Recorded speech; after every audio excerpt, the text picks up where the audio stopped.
चला तर आज बनवूया प्रेमिक्स वापरून अगदी परफेक्ट असे गुलाबजाम, जसे बाजारामध्ये मिळतात तसेच एकदम रसरशीत असे. तर इकडे मी तुम्हाला वाटी आणि कप दोन्हीचं सुद्धा अगदी परफेक्ट असं प्रमाण सांगितलं आहे. तर आता इकडे मी तुम्हाला मेजरिंग कप दाखवते. तर हा कप सगळ्यांच्याच घरी असेल असं नाही.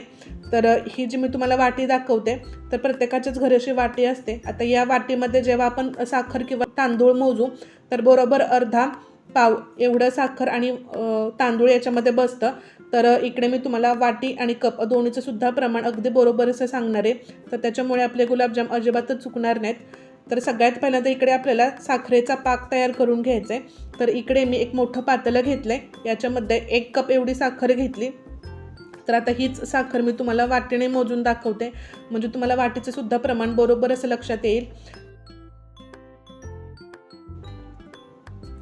तर आता इकडे मी या वाटीमध्ये ही साखर काढून घेते.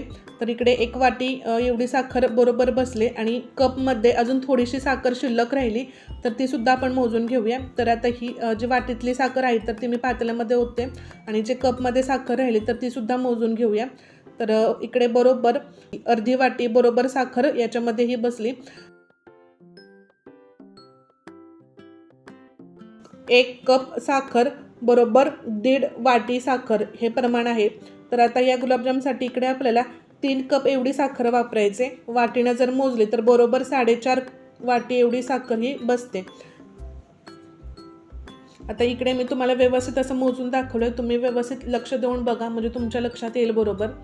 आता याच्यामध्ये आपल्याला पाणी घालायचं आहे. तर इकडे आपल्याला 2.25 कप एवढं पाणी याच्यामध्ये वापरायचं आहे. आता हे सुद्धा पाणी आपण वाटीने मोजून बघूया.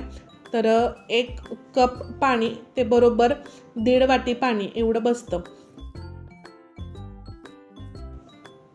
आता इकडे आता बरोबर आपले 2 कप मी मोजून याच्यामध्ये पाणी घातलं आहे. आता तिसरा कप जो घेतला तर इकडे बघू शकत असाल अर्धा कप आहे आणि वर थोडंसं आहे. तर ते सुद्धा आपण वाटीने मोजून बघूया. तर आता इकडे आपलं बरोबर हे 1.25 वाटी एवढं पाणी बसलं. तर 3.25 कप बरोबर 4.25 वाटी एवढं पाणी याच्यामध्ये लागलं आपल्याला. तर आता हे सगळं आपल्याला व्यवस्थित असं मिक्स करून घ्यायचं आहे. गॅसवर ठेवायचे आणि या पाण्याला चांगले कशी उकळी काढून घ्यायचे आणि साखरसुद्धा आपल्याला व्यवस्थित अशी विरघळून घ्यायचे. तर इकडे मी 4 वेलची ठेचून घेतल्या आणि त्या वेलची मी याच्यामध्ये घातल्यात. जर तुम्हाला वेलची पावडर घालायची असेल तर अर्धा चमचा वेलची पावडरसुद्धा घालू शकता. आता पाण्याला आपल्या चांगले असे उकळी आले. आता गॅस एकदम बारीक करायचं आहे आणि एक 6 ते 7 मिनटं आपल्याला बारीक गॅसवरच हा साखरेचा पाक उकळून घ्यायचा आहे. आधीमध्ये आपल्याला याला ढवळत राहायचं आहे. आता इकडे साखरेचा पाक तयार होतो तोपर्यंत आपण इकडे प्रीमिक्स मळून घेऊया. तर इकडे मी एक मोठी परात घेतली. आता याच्यामध्ये आपल्याला हे प्रीमिक्स काढून घ्यायचं आहे. तर इकडे मी बरोबर 200 ग्रॅम एवढं प्रीमिक्स घेतलं आहे. तुम्हाला कुठल्या कंपनीचं प्रीमिक्स घ्यायचे तर ते तुम्ही घेऊ शकता. फक्त 200 ग्रॅमचं पॉकेट आपल्याला इकडे वापरायचं आहे. आता हे प्रीमिक्स आहे तर ते आपण परातीमध्ये काढून घेऊयात. सगळ्यात पहिल्यांदा हे प्रीमिक्स कोरडं असतानाच आपल्याला हाताने असं मळून घ्यायचं आहे. त्याच्यामध्ये काही गाठी असतील तर ते आपल्याला मोडायचे आहेत. आता याच्यामध्ये एकतर तुम्ही पाणी वापरू शकता किंवा दूध वापरू शकता. तर इकडे मी अर्धा कप एवढं दूध घेतलं आहे. तर हे दूधसुद्धा मी तुम्हाला वाटीने मोजून दाखवते. तर अर्धा कप दूध बरोबर 1 वाटी एवढं हे दुधाचं प्रमाण आहे. तर आता थोडं थोडं दूध घालत हे पीठ आपल्याला चांगलं असं मळून घ्यायचं आहे. आता जर तुम्हाला याच्यामध्ये पाणी वापरायचं असेल तर पाणीसुद्धा तुम्हाला 1 वाटी एवढंच वापरायचं आहे. पण दुधाने अजून चांगली अशी चव येते म्हणून शक्यतो तुम्ही इकडे दूधच वापरा. तर थोडं थोडं करत हे दूध आपल्याला याच्यामध्ये घालायचं आहे आणि पिठाचा चांगला असा मऊसूद गोळा तयार करून घ्यायचा आहे.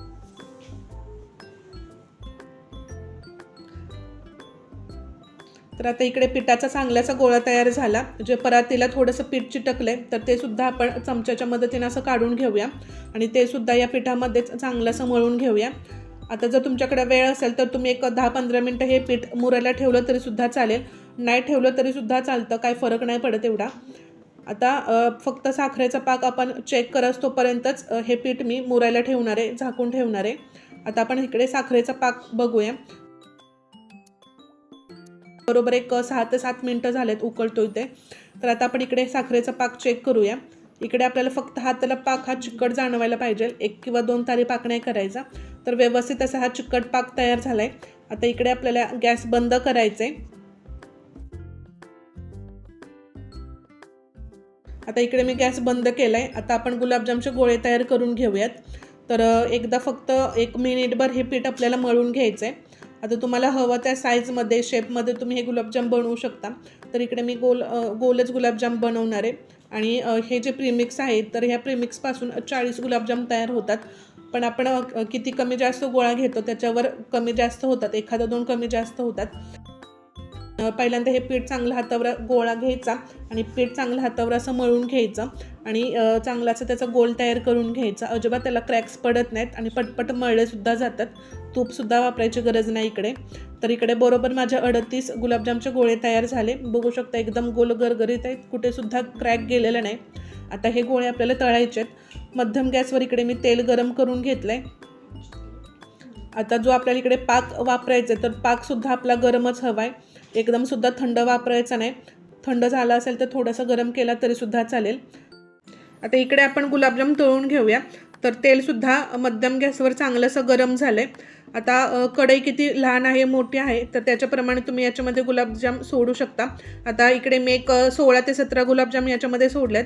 आता याच्यामध्ये जेव्हा आपण गुलाबजाम सोडणार ना तर ते पटकन असे चमच्याने आपल्याला हलवून घ्यायचे आहेत, नाहीतर मग ते खाली चिटकून बसतात आणि मग कुठेतरी एकदम त्याला असं डार्क स्पॉट तयार होतो. तर त्याच्यामुळे आपल्याला ना पटकन याला असं हलवून घ्यायचं, म्हणजे ते पटकन असे तेलावर तरंगतात आणि सगळ्या बाजूने व्यवस्थित असे तळलेसुद्धा जातात. तर ह्यालासुद्धा तळायला खूप वेळ लागत नाही, अगदी एक 4 ते 5 मिनटं लागतात. तर आता मी इकडे थोडेसे डार्क कलरवर हे गुलाबजाम तळून घेणार आहे. जेव्हा आता हे गुलाबजाम आपण साखरेच्या पाकामध्ये घालणार ना तर ते थोडेसे लाईट कलरचे असे होतात. तर त्याच्यामुळे तळतानाच थोडंसं डार्क कलरवर तळायचे, म्हणजे थोडासा मग परत त्याचा कलर लाईट झाला तरीसुद्धा दिसायला ते छान दिसतात. आता हे सगळे गुलाबजाम मी काढलेत आणि याला लगेच आपल्याला साखरेच्या पाकामध्ये घालायचे. तर साखरेचा पाक आपल्याला इकडे गरमच वापरायचे. आता राहिलेले जे गुलाबजाम आहेत तर ते सुद्धा मी चांगले असे तळून घेतलेत आणि ते सुद्धा साखरेच्या पाकामध्ये घातलेत. आता हे चांगलं असं एकदा मिक्स करून घेऊया. आता इकडे तुम्ही चमच्याने मिक्स केलं तरीसुद्धा चालेल, खूप जास्त नाही, फक्त थोडंसं असं मिक्स करून घ्यायचं. याच्यावर झाकण ठेवायचं आणि एक 4 ते 5 तासांसाठी हे गुलाबजाम मुरायला आपल्याला ठेवायचे. तर आता इकडे बरोबर 6 तास झालेत. गुलाबजामचा कलर तुम्ही बघू शकता, पहिला खूप डार्क होता पण आता थोडासा लाईट कलर झाला, दिसायला छान दिसतात आणि भरपूर असा ह्यांनी पाक शोषून घेतला आहे म्हणून ते साईजला सुद्धा वाढलेत. तर इकडे बघू शकता मस्त असे आपले रसरशीत गुलाबजाम तयार झाले, जसे अगदी बाहेर मिळतात अगदी तशाच पद्धतीचे हे गुलाबजाम तयार झालेत. तर आता इकडे मी तुम्हाला गुलाबजाम तोडून दाखवते, म्हणजे तुम्हाला समजेल की हे गुलाबजाम किती छान असे तयार होतात ते. आजपर्यंत व्यवस्थित असा याचा पाक मुरला गेला आणि खूप असे रवाळ तयार झालेत. तर इकडे मी तुम्हाला एक गुलाबजाम जवळून दाखवते, एकदम असे रवाळ दिसत आहेत आणि खूप आतपर्यंत याचा पाक शोषला गेला आहे, त्याच्यामुळे खायला खूप छान लागतात आणि एकदम रसरशीत असे तयार होतात. तर कशी काय वाटली तुम्हाला ही रेसिपी? सांगितलेल्याप्रमाणेच सगळं साहित्य घ्या, म्हणजे एकदम व्यवस्थित परफेक्ट असे तुमचे गुलाबजाम तयार होतील. रेसिपी आवडली असेल तर नक्की चॅनलला सबस्क्राईब करा, लाईक करा, शेअर करा आणि कमेंट करा. चला तर बाय बाय.